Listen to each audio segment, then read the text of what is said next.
Ошондой эле бир жаныбарды бутпарас, мушрик, муртат же акылы жок адам, жинди адам же жаш бала сойгон болсо, же бир мусулман атайла бисмилла Аллаху акбар дебей айтпастан союп койгон болсо, бул жаныбарлар да харам болот.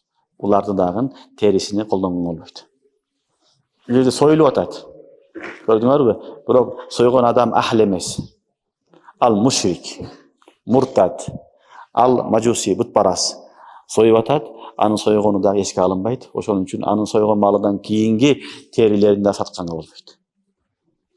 Ошондой эле жинди адам союп атат, эчтеке билбейт. Жаш бала союп атат. Же болсо мусулман атайла бисми Аллах бар айткан жок. Анын дагы териси халал эмес.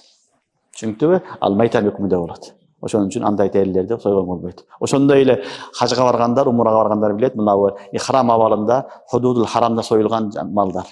Эми вахши жаныбарларды сойгон болсо, шарият тыюу салынган, аларды дагы сойгон болсо, ал да харам бойдон калат. Анын дагы терисини пайдаланганга болбойт.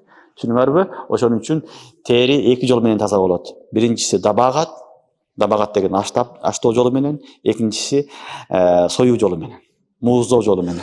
Эки жол менен не болот? Таза болот. Бирок кээ бир учурларда союп аткан адамдар, мууздагандар ахыл болбогон үчүн алардын малы дагы териси дагы харам бойдон кала берет. Түшүнүп атасыңарбы? Алар кайсылар? Мушрик, муртат, кафир, мажуси, динсиз адамдар сойгондор. Ал муртат бойдон калат, харам бойдон калат, анын териси халал болбойт. Башка учурларда эмне болот? Ал териси соёр менен халал болуп кетет. Сойгондо эгерде жырткыч хайванды сойсо деле анын териси халал болуп кетет. Халал болот. Аны эмне кылса болот? Пайдаланса болот, сатса болот. Ал мал мутакаввамга айланат.